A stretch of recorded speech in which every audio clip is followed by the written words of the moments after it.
Assalamualaikum warahmatullahi wabarakatuh. Salam sejahtera untuk kita semua. Om Swastiastu, Nama Budaya, salam kebaikan. Yang terhormat Pak Rektor, terima kasih.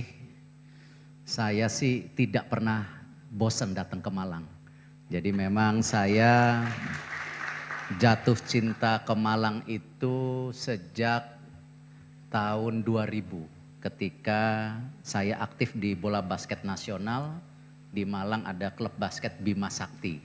Jadi kalau ada pertandingan basket di Malang, saya pastiin datang ke sini. Jadi Malang adalah kota yang juga sangat punya ketertarikan saya dalam kehidupan saya. Saya pernah tinggal di hotel yang kecil sekali waktu itu, karena klub basketnya masih jelek waktu itu. Jadi saya juga lupa nama hotelnya, nanti saya cek.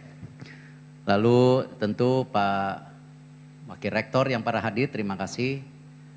Pak Dekan yang mudah-mudahan tidak bosan mengundang saya di sini. Gus Miftah, sahabat saya, mentor saya, guru saya yang kebetulan hari ini mendampingin saya. Karena habis ini kita rencana ke Jombang. Dan tentu adik-adik mahasiswa masa depan bangsa kita. Izinkan saya presentasi tidak menakut-nakuti, tapi ini realitas yang kita harus hadapi bersama. Bahwa kita sekarang mendapatkan tekanan di 3 hal. Satu, yang kita ketahui sekarang bagaimana pasar globalisasi akan terus dipaksakan dibuka. Yang kedua, transformasi atau distribusi digital yang tidak bisa terbendung. Yang ketiga tentu bagaimana ketahanan kesehatan yang hari ini semua juga kita mengalaminya. Kalau kita lihat di pasar global ini kemarin di G20 di Roma, di COP26 di Glasgow, banyak negara maju sekarang menekankan bahwa harus ke green economy. Setuju. Sangat setuju. Karena kalau kita bicara lingkungan hidup adalah masa depan generasi yang harus kita jaga.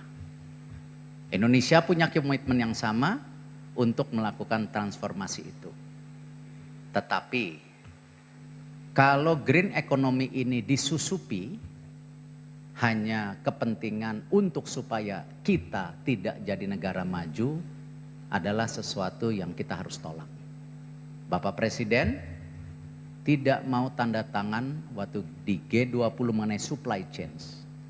Kenapa? Salah satunya bahwa kita ditekan hanya membuka bahwa industri pertambangan kita itu harus dikirim sebanyak-banyaknya ke negara lain. Jadi apa bedanya? Waktu zaman dahulu, zaman VOC datang ke sini mencari pala dan rempah, hari ini juga sama. Sumber daya alam kita harus dibuka. Tentu kita sepakat. Kita tidak mau sumber daya alam kita dipakai untuk pertumbuhan ekonomi bangsa lain. Kita tidak anti asing. Tetapi sudah sewajarnya sumber daya alam kita harus dipakai untuk pertumbuhan ekonomi kita yang sebesar-besarnya. Market kita harus dipakai untuk pertumbuhan ekonomi bangsa kita sebesar-besarnya.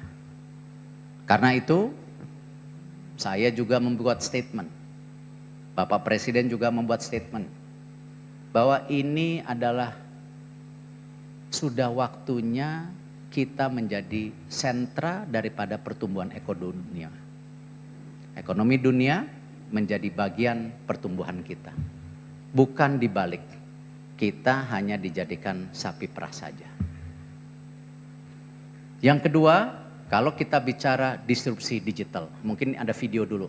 Ini kita bisa lihat bagaimana perubahan perusahaan-perusahaan besar di Amerika tahun 2010 sampai hari ini. Intinya kalau kita lihat dari video ini, dulu 10 besar perusahaan di dunia itu kebanyakan berdasarkan sumber daya alam, berdasarkan juga retail. Tapi kalau kita lihat nanti ujungnya dari 10, 7 adalah perusahaan teknologi. Di situ ada Tesla. Ya mungkin otomotif, retail, tapi dasarnya teknologi. Ini hal yang tidak bisa terelakkan dan memang ini menjadi kenyataan. Bahwa disrupsi yang namanya digital pasti mengganggu juga di banyak hal. Kita bisa lihat ya bagaimana sekarang kita babak belur di first wave yang namanya ekonomi digital. E-commerce sudah masuk. Akhirnya ketika e-commerce masuk, ya benar tren pembelanjaan online naik. Tetapi barangnya barang siapa? Kita sempat didamping. Hijab yang UMKM buat 200.000 dijual 20.000 saja. Tentu hal ini akan merusak fondasi daripada supply chains daripada UMKM kita yang menjadi bagian tulang punggung ekonomi kita juga. Second wave sekarang sudah datang. Health tech, edutech, fintech, mediatech. Dan ini lebih menyeramkan dari commerce. Kalau commerce kita bisa nahan belanja, walaupun nggak tahan juga ya kadang-kadang. Tetapi kalau kita bicara health tech, fintech, adalah kehidupan keseharian kita yang tidak mungkin kita tidak concern mengenai pendidikan dan kesehatan. Apalagi sistem pembayaran. Nah, ini juga disrupsi untuk lapangan pekerjaan. Bahwa dengan adanya robotik, adanya AI, artificial intelligence, juga akan replacement daripada kita. Nah, lalu kita lihat juga bagaimana posisi kita punya startup. Dibandingkan negara lain kita masih juga jauh. Kita lihat dibandingkan China yang jumlahnya ratusan, Amerika yang jumlahnya juga ratusan. Startup kita pun sekarang banyak didominasi oleh asing. Ini realita yang memang harus kita lihat secara bersama-sama konteksnya. Sama ketika kita bicara sumber daya alam, kita maunya dihilirisasi. Yang namanya ekonomi digital juga, kita juga maunya dihilirisasi. Lalu kalau kita lihat mengenai situasi kesehatan. Kalau COVID-nya naik, ekonominya turun. Ini musuh yang tidak terlihat. Dan ini melakukan yang namanya sirkulasi hampir 20 tahun sekali. Ada Ebola, virus burung dan lain-lainnya. Nggak tahu 20 tahun lagi apa. Dan kondisinya apa? Mayoritas bahan baku obat kita impor. Obat mahal. Nah, ini adalah 3 ancaman yang saya sangat berharap kita semua, apakah BUMN, apakah universitas, apakah rakyat Indonesia, harus berpikir secara gotong royong. Bekerja sama satu dan lainnya untuk membangun fondasi atau jalan keluar atau roadmap yang kita harapkan. Toh, nah kembali, kan kalau orang Indonesia selalu untung. Nah, selalu orang Indonesia selalu bilang ada untung. Nah, kita juga untungnya punya pasar yang sangat besar. Makanya tadi di konteks di awal, pasar yang besar ini jangan diobral. Jadi harus diposisikan sebagai nilai tawar yang mahal.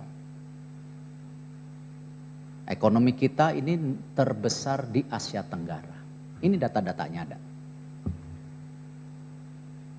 Dan yang menarik, sampai 2045 terus tumbuh.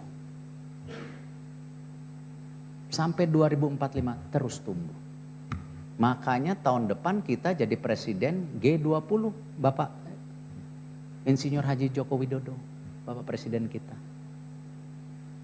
Karena banyak dunia juga melihat bagaimana kita akan terus membesar.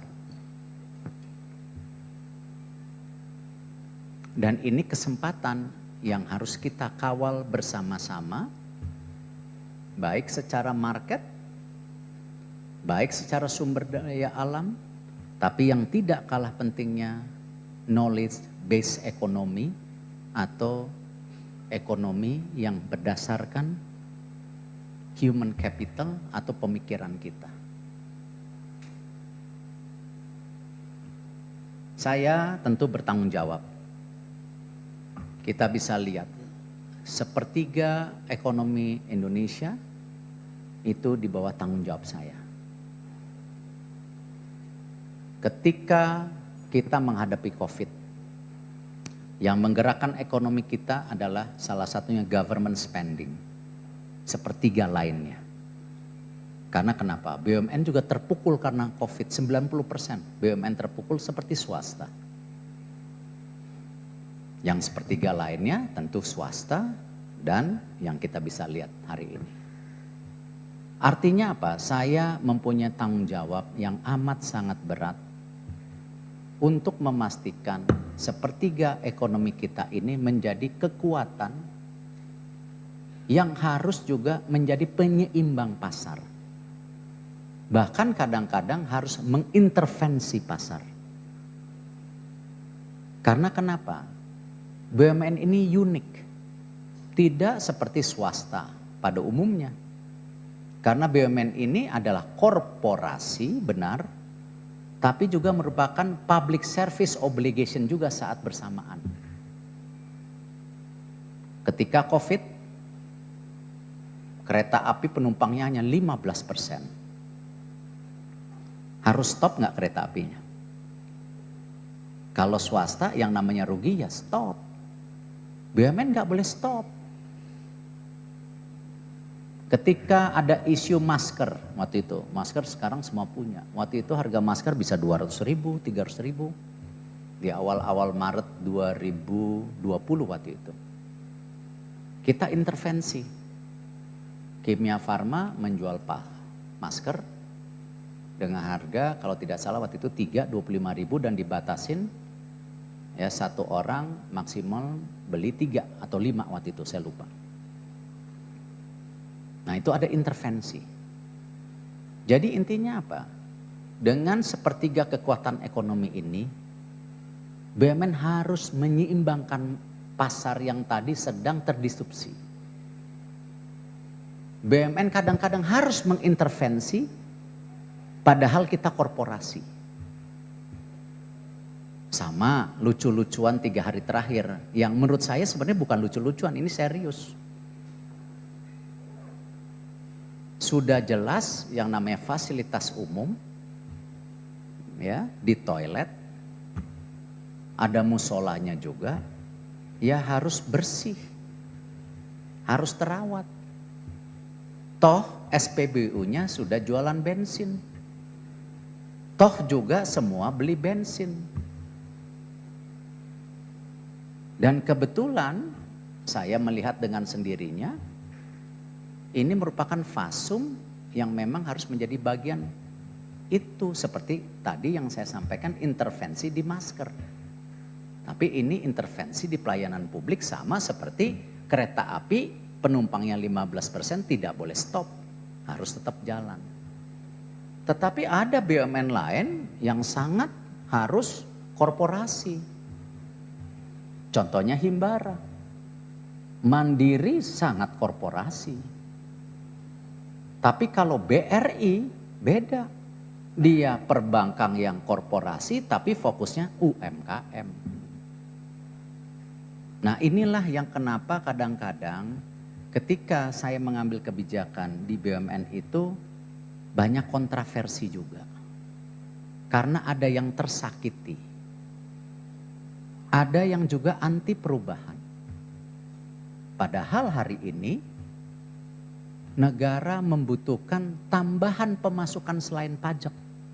Ini pertama kali negara kita melebarkan defisit anggarannya lebih dari 3%. Kalau teman-teman yang mahasiswa, adik-adik mahasiswa yang ngerti hukum, itu presiden bisa diinterpelasi kalau lebih dari 3%. Tapi hari ini dibolehkan lebih dari 3%. Kenapa?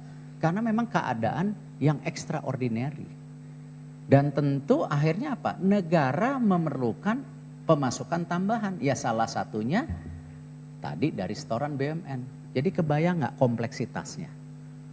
Satu mesti untung sebesar-besarnya, tetapi di lain pihak juga kalau rugi harus siap rugi sebesar-besarnya. Karena apa? Pelayanan. Tidak mudah. Karena itu sejak awal kita memetakan bagaimana tadi ini langkah-langkahnya. Ada 5 fondasi transformasi BUMN. Saya pernah jelaskan di sini waktu itu. Saya tidak ngulangi. Ada 1, memetakan mana yang bisnis, mana yang public service. Kedua, ekosistem. Supaya ekosistem ini bisa bersaing menjadi excellence. Yang ketiga, kita juga memastikan R&D dibalikin ke universitas. Supaya BUMN hanya komersialisasi. Toh yang namanya innovation, digitalization ini menjadi kunci ke depan. Keempat adalah bisnis proses yang benar. Kita harus tahu tanggung jawab mana penugasan, mana korporasi. Jangan juga ketika penugasan malah mengambil kesempatan dalam kesempitan untuk korupsi. Bisnis proses yang benar. Yang terakhir human capital. Nah ini semua menjadi bagian yang harus kita lakukan. Dan alhamdulillah hasilnya sudah ada. Tadi terima kasih diingatkan. Ketika tahun 2020 kita net profitnya itu hanya 13 triliun. Tapi dengan konsolidasi dari 108 ke 41 dan efisiensi semua. Contoh di PTPN gimana nggak di demo. PTPN 1, 2, 4, 5, 6, 3 sampai 13 itu yang dulunya satu PTPN direksinya 5 sekarang tinggal 1. Karena kenapa? Dikonsolidasikan menjadi holding PTPN 3. Berarti ada apa? 4 kerajaan kecil, ya. Jadi ada 12 kerajaan kecil yang tadinya semua punya dirut, sekarang nggak punya dirut, hanya 1 dirutnya. Berarti ada apa? Banyaknya decision maker yang kehilangan tempat untuk sebagai tadi pengendalian kekuasaan. Nah hal-hal ini kita bisa lihat hasilnya sekarang. 2020 tadi di kuartal 3 Pak sebagai catatan bukan kuartal 1 mohon maaf. Itu 13 triliun. Hari ini kuartal 3 61 triliun. Artinya apa? Efisiensi, transformasi, perubahan bisnis model terbukti proven di BUMN berjalan dengan baik. Cukup? Tidak. Karena kenapa? Ya negara memerlukan tadi. Yang namanya tetap keseimbangan. Rakyat memerlukan keseimbangan. Nah karena itu kita terus jalankan sekarang. Ya, ini bisa kita lihat salah satunya Mind ID. Sumber daya alam kita, tadi kita sepakat di awal harus dihilirisasi. Tidak bisa lagi hanya lepas raw material kita ke negara lain. Boleh ke negara lain minoritas, mungkin 30%, 70%-nya harus di sini. Nah karena itu kebijakan Bapak Presiden sangat tepat ketika apa? Nikel kita harus diproses di sini sampai baterai listrik. Dan turunannya akhirnya apa? Kita ciptakan juga kawasan industri hijau di Batang dan di tempat lain untuk apa? Job creation. Kalau tidak, job creationnya di luar negeri. Karena kalau cuma tambang, berapa banyak pekerjaan. Tapi begitu diturunkan, harus buat di sini, itu yang harus menjadi bagian daripada keberpihakan ya, pemerintah. Walaupun kita friendly dengan investasi dengan adanya Omnibus Law, tetapi juga memastikan tadi negosiasinya ada. Turunan batu bara. Batu bara nanti stop, nggak boleh lagi karena listrik hijau. Ganti ke matahari, angin, air, geothermal dan lain-lainnya. Tapi batu bara kita sayang. Kalau tidak bisa diproses lebih jauh. Kenapa? Batu bara dengan proses gasification bisa jadi metanol. Hari ini kita masih import metanol. LPG yang sekarang subsidinya sampai 60 triliun. Saya nggak tahu tepat atau tidak sasarannya, tapi nggak boleh suuzon. Ya, tapi itu import. Sampai kapan kita mau import terus? Sedangkan sebenarnya batu bara kalau diproses gasifikasi jadi DME. Memang ketika pakai LPG ya 1 kilogram dibandingkan DME, DME-nya 1,3 kilogram kebutuhan untuk yang panasnya sama. Tapi harga DME lebih murah. Nah, turunan itu yang kita lakukan. Sama, kita katanya mau kompetitif, tetapi logistik cost kita paling mahal di dunia, 26%. Bagaimana industri kita bisa compete kalau logistik cost kita mahal? Nah, karena itu kita merger. Yang namanya Pelindo 1, 2, 3, 4 harus lebih efisien. Dan ternyata kita terbangun dari tidur. Setelah di merger, peti kemas kita, ya, pelabuhan peti kemas kita secara besarannya, size capacity-nya, itu nomor 8 terbesar di dunia. Yang selama ini kita kalau logistik harus lewat Singapura, harus lewat Malaysia, harus lewat negara lain. Dengan kita menggabungkan, kita punya nilai competitiveness supaya apa ke depannya kirim dari Indonesia langsung ke Eropa, dari kita langsung ke Amerika, nggak usah stop-stop negara lain. Tapi size do matters. Ketika kita konsolidasi, baru kita bisa. Kalau enggak, tidak ada shipping company yang mau datang. Akhirnya tadi, harga logistiknya mahal. Sama juga sekarang di Himbara. Ekonomi adalah pendanaan, setuju? Kalau nggak ada pendanaan, nggak ada namanya ekonomi. Nah karena itu kita buat apa? Lokomotif-lokomotif besar untuk tadi. Di mana kalau adik-adik mahasiswa juga udah lihat, salah satu industri kita yang sangat terbuka itu di perbankan. Ada swasta, ada asing, betul? Tapi bank-bank BUMN masih top 10. Mandiri, BRI, BNI, dan yang terakhir BSI. Dan kita klasifikasi strateginya. Yang memang ingin melakukan financial syariah, BSI sekarang sudah terkonsolidasi. Menjadi nomor 7 terbesar di Indonesia. Yang selama sejarah Republik ini tidak punya yang namanya bank syariah sebesar itu. Dengan nilai aset 220 triliun. Ya, bahkan kemarin kita sudah mulai targetkan apa? Membuka juga cabang di Dubai. Membuka cabang di Saudi. Kenapa? Setelah dikonsolidasi ya kita tekan juga BSI untuk menjadi masuk 10 bank Islam atau syariah terbesar di dunia. Kenapa? Kita punya market yang besar. Kita salah satunya adalah negara Muslim terbesar di dunia. Jadi apa? Secara transaksi, secara logikal kita punya marketnya. Itu yang kita lakukan. Sama ketika kita bicara UKM, kita benchmarking kita dan Malaysia dan Thailand. Malaysia dan Thailand itu 50% pendanaannya, bank-banknya ke UMKM.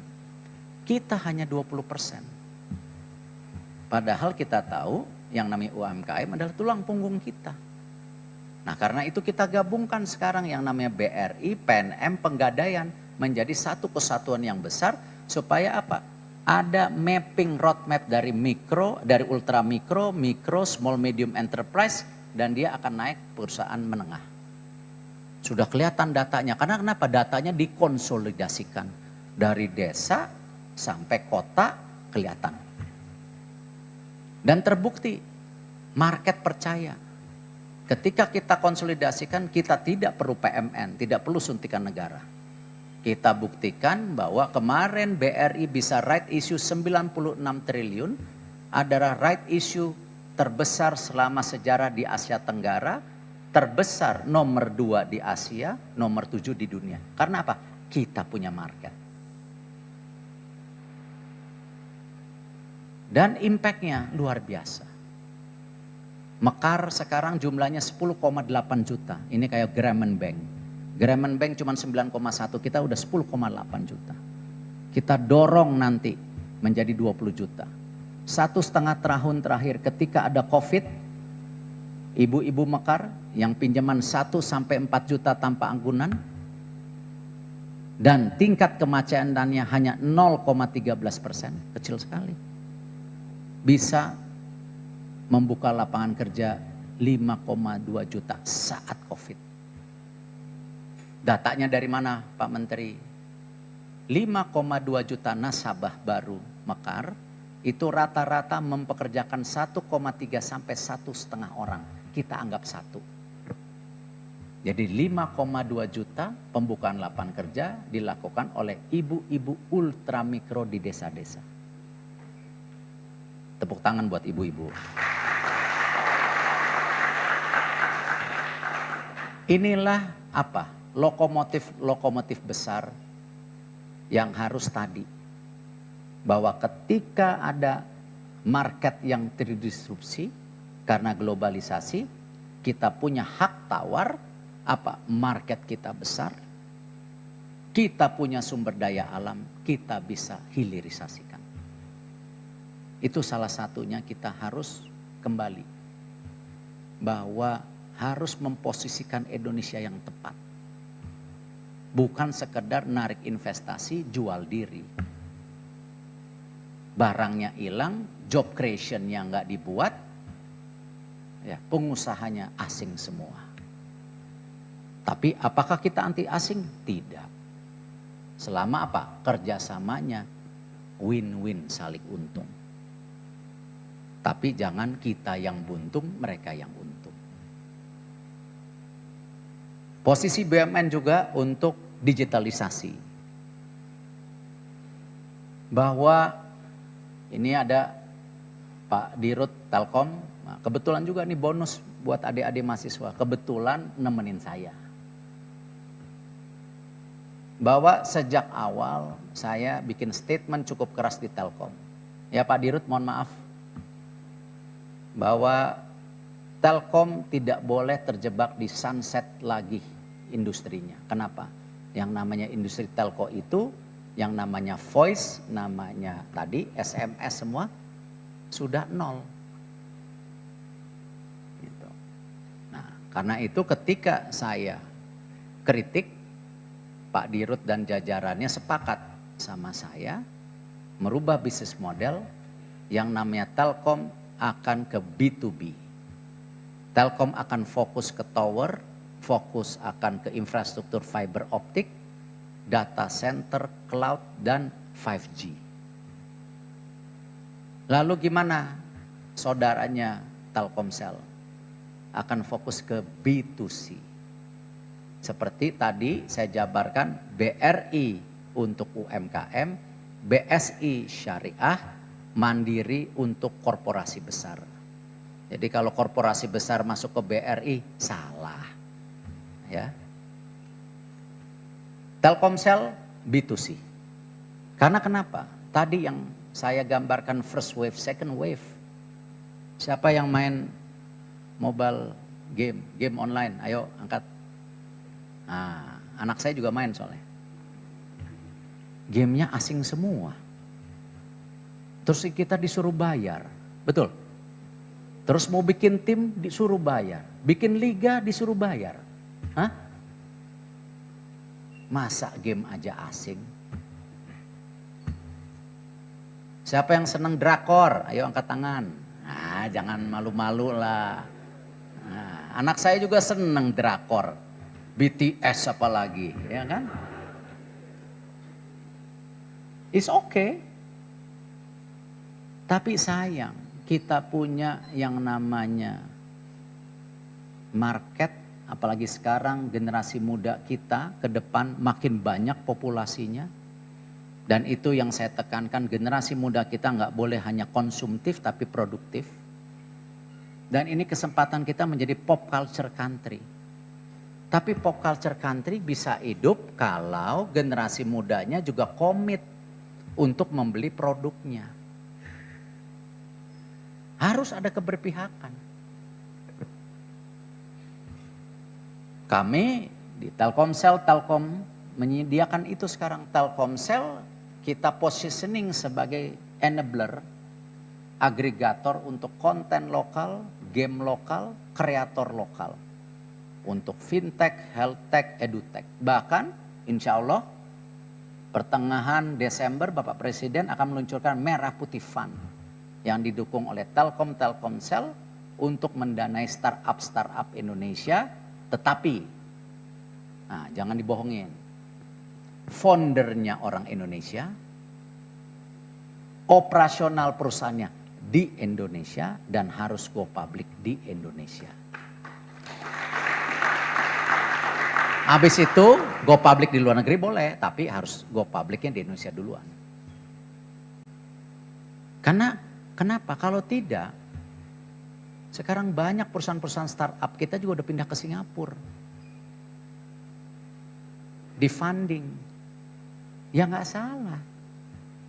Nah disitulah kita mengintervensi sebagai BUMN. Supaya apa? Kembali mengingatkan ya, future kreator Indonesia, future businessman Indonesia untuk lebih nasionalis. Karena kenapa? Kita besar karena market kita, bukan sekedar uang. Nah, kita akan lakukan ini, intervensi di digitalisasi. Lalu mengenai kesehatan, sama. Kita harus juga nyeimbangin market, harus kita juga intervensi. Tadi saya sampaikan, kita semua bahan bakunya impor. Padahal sejak dahulu nenek moyang kita terkenal dengan herbal kesehatan. Tapi tidak ada satupun perusahaan BUMN yang concern akan itu. Karena itu setelah penggabungan grup kesehatan BUMN, ada Indofarma, Kimia Farma, Bio Farma, dan grup rumah sakitnya, kita reposisi ulang seperti bank tadi. Indofarma ke herbal, Kimia Farma ke obat kimia, yang namanya Bio Farma tetap fokus di vaksin. Karena kita sedang melawan terus-menerus epidemi. Ya, nggak mungkin juga epidemi ini kita vaksinnya impor terus ke depan. Lagi berusaha kita dengan yang namanya vaksin BUMN. Doain aja. Karena nggak mungkin kita pakai vaksin asing terus. Sama di herbal. Kalau tidak ada off-taker atau perusahaan yang tadi fokus ke herbal industri, juga industri ini tidak akan tumbuh. Seperti kemarin saya ke Pekanbaru melihat sagu. Di daerah Meranti Pekanbaru itu produksi sagu terbesar, produksi kopi Liberica terbesar, tetapi stuntingnya terbesar di Indonesia. 28% kalau nggak salah dari penduduk. Kenapa? Ya tadi habit, pola pikir. Padahal sagu itu kalau dibikin mie enak. Bukan hanya Indomie atau yang lain yang gandum. Saya nggak bilang itu jelek ya. Tapi kebetulan untuk daerah itu ya kita bisa memberikan alternatif makanan lain. Toh sagu juga secara gula lebih rendah. Apalagi tadi untuk anak-anak di daerah tersebut yang kekurangan, ya harus berpola pikir berubah, berani makan yang lain. Tidak komoditas yang sulit didapat. Nah sama, herbal kalau tidak ada off takernya, kita tidak buat tadi keberpihakannya, ya nggak akan maju herbal industri kita. Sama seperti di awal-awal COVID, ya susah secari obat-obat COVID. Nah karena itu sekarang yang namanya Kimia Farma kita sudah tugaskan fokus untuk juga memproduksi obat generik dalam negeri dengan harga yang murah untuk rakyat. Sama juga rumah sakit. Rumah sakit BUMN ketika COVID di awal-awal 50% tempat tidurnya jadi COVID friendly. Di kesehatan ini adalah hal yang sangat penting ya untuk kedepannya. Jadi saya tentu hadir ke sini juga ingin selalu saya bilang, ayo generasi muda kita adalah masa depan kita. Pola pikir kalian harus berubah. Kalian harus menjadi bagian tadi agresivitas Indonesia untuk maju. Bukan laid back, bukan duduk tenang melihat perubahan. Kalian yang membuat perubahan. Dari catatan-catatan disrupsi itu terjadi karena dua hal. Karena the millennials dan karena digital. Millennials Indonesia, Gen Z, Gen Y, ada Gen A sekarang. Tidak boleh kalah dengan generasi muda negara lain. Toh kalian juga sudah sering membuktikan. Belum Indonesia Merdeka tahun 45, kalian yang deklarasi duluan tahun 1928. Kita saat ini dalam transisi yang berat. Kita perlu generasi muda kita yang lebih proaktif. Karena itu saya sejak awal waktu itu menawarkan, ya, kita sama-sama nih Pak Rektor bikin roadmap ketenaga kerjaan ke depan. Bahkan waktu itu saya minta Pak Rektor undang juga rektor yang lain. Mana pekerjaan yang akan hilang karena digitalisasi, mana pekerjaan yang akan tumbuh karena digitalisasi. Universitas-universitas di Indonesia juga harus berubah. Harus melihat link and match. Tidak hanya sekedar memproduksi mahasiswa sebanyak-banyaknya, tetapi jobnya tidak ada ke depan. Nah karena itu saya sangat terbuka. BUMN ini punya bisnis yang sangat besar. Ada 41 yang terkonsolidasi sekarang. Ayo kita roadmapin mana nanti juga BUMN yang hilang. Banyak BUMN yang akan hilang juga karena persaingan daripada digital ini. Tapi ada yang makin besar. Nah karena itu juga saya, ayo mahasiswa magang di BUMN. Toh yang namanya transformasi BUMN tidak ada artinya kalau tidak ada yang namanya transformasi human capital. Dan itu sejak awal saya tekankan dan saya buktikan saya berpihak. Ini staf tenaga ahli BUMN berdiri, Ray. Ini lulusan Unibrau. Umurnya 25. Jadi tenaga ahli di kementerian, saya rasa termuda kamu. Saya punya deputi HRD IT. Ini Exelon 1 kalau di kementerian, tinggi loh pangkatnya. Umurnya 38. Dia ambil master di Columbia University. Kalau Ray di Belgia kemarin dapat beasiswa. Saya nggak ngurus sendiri dapat beasiswa. Makanya bonusnya saya jadiin tenaga ahli. Ayo, tidak mungkin transformasi ini terjadi tanpa dukungan generasi muda. Jadi Pak Rektor, Pak Dekan dengan segala kerendahan hati kita coba nih roadmap. Kita sepakatin, kita bikin blueprint. Magang bersama sangat terbuka. Toh kalau saya lihat ini lulusannya Unibrau banyak sekali yang di BUMN. Pangkatnya juga gede-gede lagi. Di RUT PT Pupuk Pak Bakir lulusan sini. Ini Pak Bakir Pasaman. Terus Prof Erani, wah ini terkenal lah di sini. Hah? Itu komisaris saya, Waskita Karya. Lalu ada Pak Destiawan, Dirut Utama Waskita Karya, lulusan di sini. Oh, ini jeruk makan jeruk nih. Ada komisaris sama dirutnya dari universitas yang sama. Direktur Utama BTN Pak Haru dari sini juga tuh. Dirutnya udah 3 nih. Saya jarang-jarang nih disnatalis dirutnya 3. Ini Ibu Ira, Dirut ASDP, nih yang ngurusin ferry dari sini juga. Wah, udah 4 dirut nih. Oh 5, PT Pos dari sini juga nih Pak Faisal, bekas anak buahnya Pak Ririk. Hah? Direktur Bisnis Kecil dan Menengah BRI, cocok lah Unibrow ya, UKM. Ini juga ada Sri Kandi, Direktur Strategi Korporasi daripada PT Pembangunan Perumahan, Ibu Sinur Linda Agustina dari Unibrow juga. Jadi embrio-embrionya udah ada di BUMN. Jadi mestinya Pak Rektor, Pak Dekan, kita mudah kerjasama. Ya dirutnya banyak banget. Ini suatu privilege untuk kita BUMN bisa mendapatkan talenta-talenta terbaik dari Unibrow. Dan juga mestinya privilege buat Unibrow punya akses yang luar biasa di BUMN. Karena top leadershipnya di BUMN juga banyak lulusan sini. Jadi saya mengucapkan terima kasih.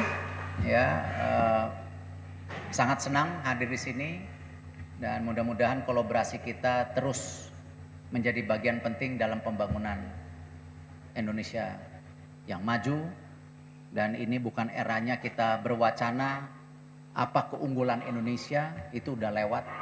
Justru sekarang eranya apa? Konkret implementasi, posisi kita mau apa, kita bersaingnya di mana, kita menang atau kalah. Itu saja. Terima kasih. Wassalamualaikum warahmatullahi wabarakatuh.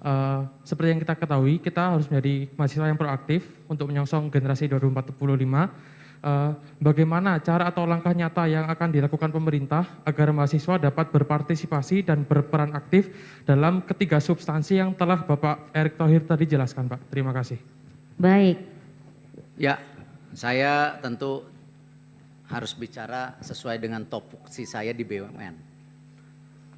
Ya, kalau kami di BUMN jelas tadi bahwa kita punya target 5% pimpinan muda BUMN itu di tahun ini harus tercapai dan alhamdulillah tercapai.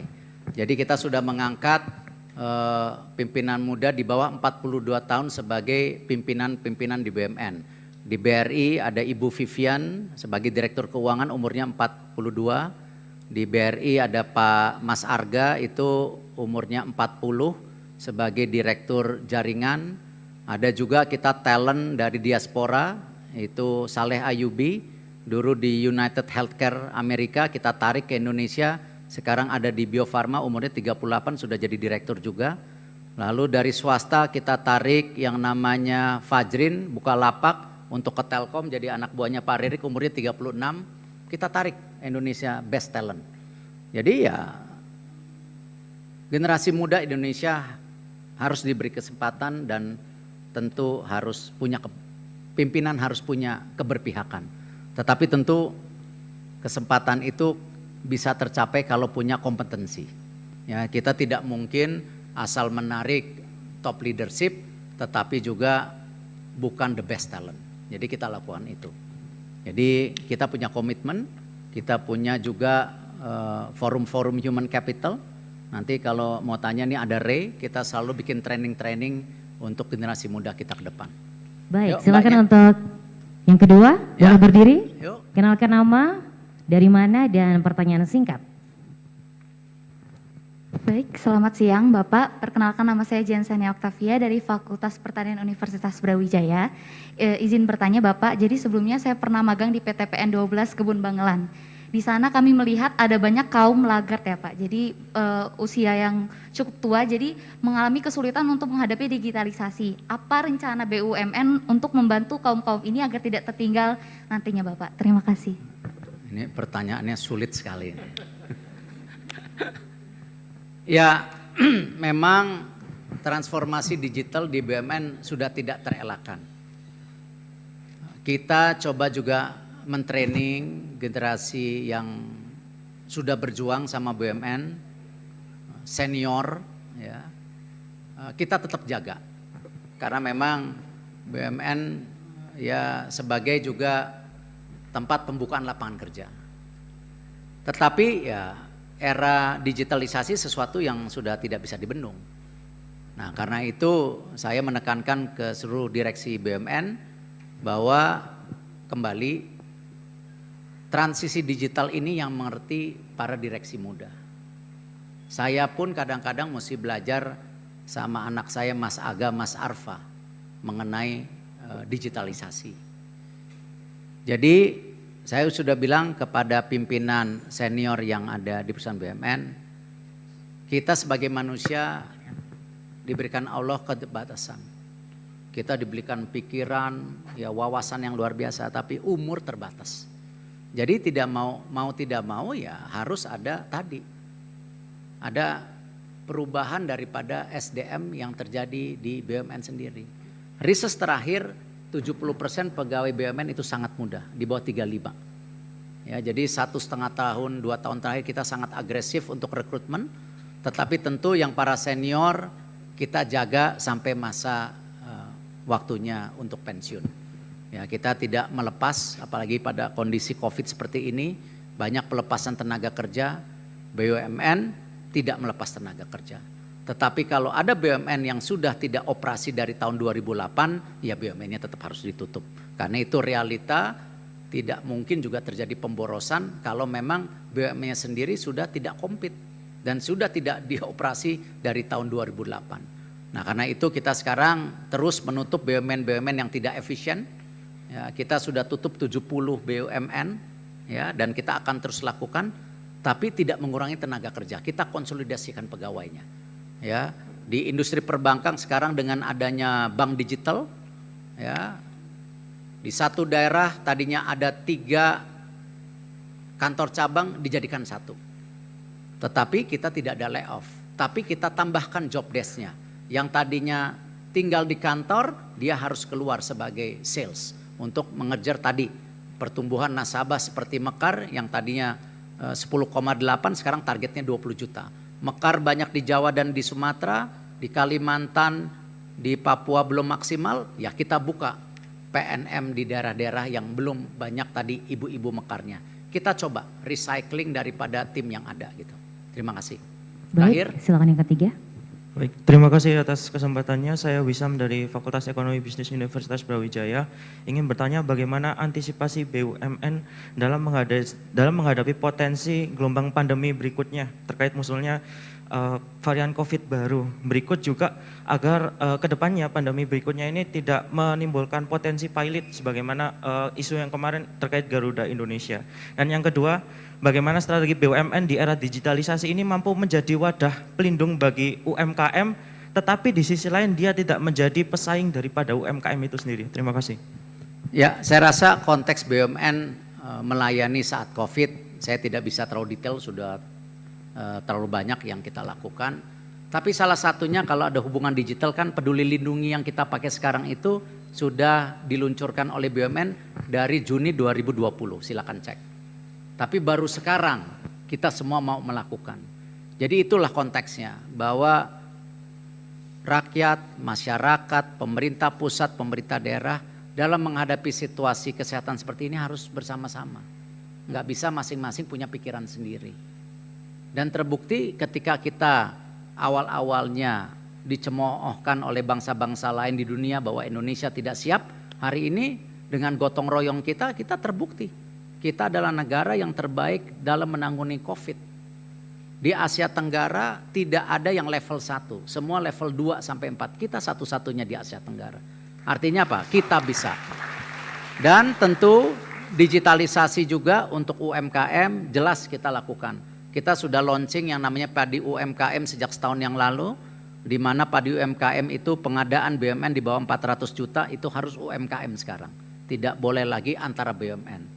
Dan tadi saya sempat cerita ke Gus Miftah juga ketika kita turun di Malang, di mana tadi titiknya saya lupa.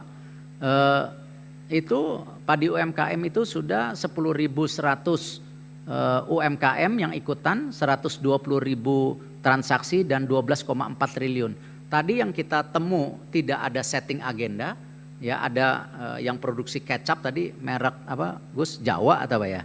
Itu sudah jadi partner di padi UMKM. Tadi ada yang jual sepatu mereknya Glossius Shoes kalau tidak salah, itu sudah jadi bagian padi UMKM. Jadi kita lakukan itu karena tidak mungkin tadi ya, bahkan saya juga ekstrim ke depan, saya udah bikin statement, nanti tinggal dukungan politik dari DPR, BUMN yang 50 miliaran dijual aja.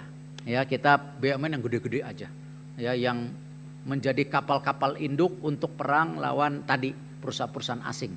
Bahkan saya mau juga BUMN ini go global seperti tadi BSI sudah buka cabang di UAE, atau sekarang juga Pertamina kita go agresif, dan hal-hal ini kita lakukan. Karena kenapa? Kita tidak mungkin defensif aja. Kita juga dengan market kita harus ngegrogoti market negara lain. Toh kita punya kekuatan. Jangan kebalik, marketnya kecil datang ke sini ya menggerogoti market kita. Nah, hal-hal ini yang kita lakukan. Jadi tadi ada satu pertanyaan yang saya belum jawab ya. Yang di awal. Kalau kesehatan, digitalisasi udah, UMKM udah. Oh, jadi gini, ini yang kadang-kadang konteksnya tidak seimbang. PMN, BUMN itu jelas selama ini itu untuk penugasan dan restrukturisasi. Penugasan itu terjadi ya seperti membangun jalan tol Sumatera. Kan tidak mungkin sekarang yang namanya sentra ekonomi hanya di Jawa. Saudara-saudara kita yang Sumatera masa tidak boleh juga berkembang industrinya.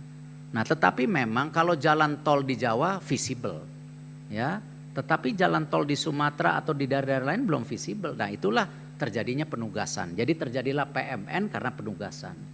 Restrukturisasi juga terjadi di BUMN, tentu dengan kasus-kasus lama seperti Jiwasraya. Jiwasraya itu sudah kasus dari 2006 dan 2012 terjadi lagi, tetapi didiamkan.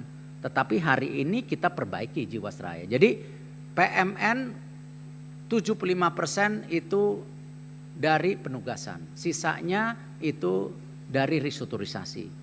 Banyak corporate action yang kita lakukan tidak perlu PNM. Contoh Mitra Trail. Mitra Trail kemarin baru go public. Ya, untuk pengembangan daripada penambahan tower-tower. Nah, tidak perlu uang negara.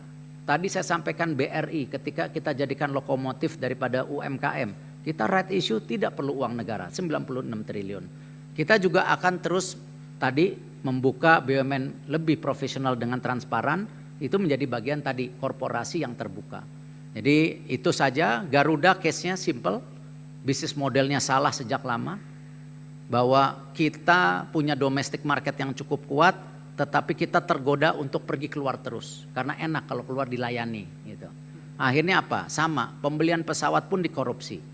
Kita biaya leasing Garuda itu 28%. Rata-rata leasing pesawat Etihad, Qatar Air, Singapura hanya 8%. Jadi hal-hal ini yang memang kenapa sejak awal saya bilang, oke, kita lakukan transformasi. Transformasi human capital penting. Tetapi apa? Kalau kita tidak punya hati, kalau kita tidak bekerja dengan hati, kita punya akhlak, sulit. Nah, itulah kenapa fundamental juga dari bangsa ini yang harus terus kita breaking ke depan adalah tentu mengenai akhlak kita. Terima kasih. Wassalamualaikum warahmatullahi wabarakatuh.